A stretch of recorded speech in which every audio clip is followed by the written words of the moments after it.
property or I'll... Hey, don't touch my stuff. Oh, if the tech industry gets their way, none of your stuff will be yours anymore.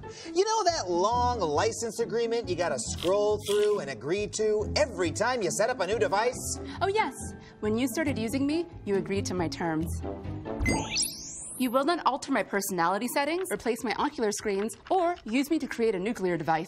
Sure, fine. Okay. Well, when you click agree, you are also agreeing that you don't fully own that device. Sure, the physical hardware might be yours, but the software that makes it run is still owned by the company that made it. You bought that toaster, so that means you can do whatever you want with it, right? Darn tootin'. Well, if it were a smart toaster, the company that makes it could shut it down if you violate their license agreement. Like, say they don't like the type of bread you used. I can fix that. Spring's probably just... Sorry, according to tech companies like Apple, you don't have the right to repair your own devices, like your iPhone. If your iPhone screen breaks, Apple doesn't want you paying some independent repair store to fix it. They want you to go to the Apple store instead. Oh, hogwash. There's only one Apple store in all of Nebraska. I trust my guy. He knows what he's doing. Well, be careful, because Apple's software updates have disabled the touchscreens of phones that had been repaired using generic parts, essentially locking people out of their phones. And Apple is not the only company pulling this trick. Your Keurig coffee maker can force you to use Keurig's special coffee pods.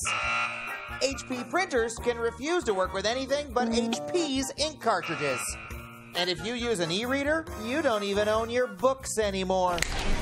For instance, when you buy a Kindle book, you're actually just licensing it from Amazon. You can't loan it to a friend or resell it, and they can even take it back. Sorry, gotta confiscate this copy of 1984. The irony isn't lost on me. And what big tech is doing to your tractor is even more messed up.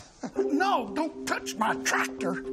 John Deere and Case tractors have software license agreements that prevent you from fixing your tractor yourself.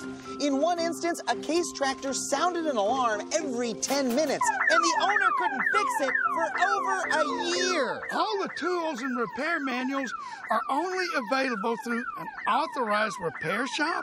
If you mess with the software, you could be hit with a huge fine or even jail time. I wish you hadn't done that, Dave. How the heck is it illegal for me to fix my tractor and legal to do all of this? Because big tech is fighting to keep the law on their side. When farmers in Nebraska championed a right to repair law, Apple and other tech companies swooped in to kill the bill.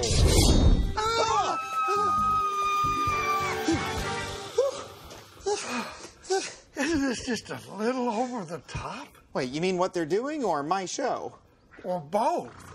Incoming call from Kit Walsh, a lawyer at the Electronic Frontier Foundation. Hey, Adam.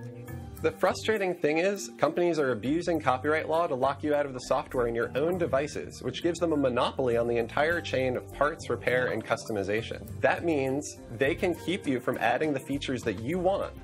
They can hit you up for more money when your device needs fixing, and they can even force you to throw away an entirely good device when the one you already have should be perfectly fixable. These companies can even hide how their products put us in danger. A few years ago, Volkswagen covered up their car's deadly emissions levels by hiding it in software that government regulators couldn't access. Before they were finally caught and forced to fix it, these killer fumes are estimated to have caused 59 premature deaths in the U.S. alone. Device makers want us to live in a world where they have more control over our devices than we do. Now, it's not hopeless. EFF and our allies have already won some important legal victories, but there's still a ways to go before you'll be able to repair and trust in all of your devices. Speaking of which, I better get back to work. They bricked my horse. Could I be shut down too? Well, maybe you should be. No. How could you say that?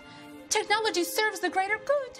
Actually, that's a myth that technology companies use to take advantage of us. Here, I'll show you. Oh, sorry, Nellie. I got to turn you off and on again.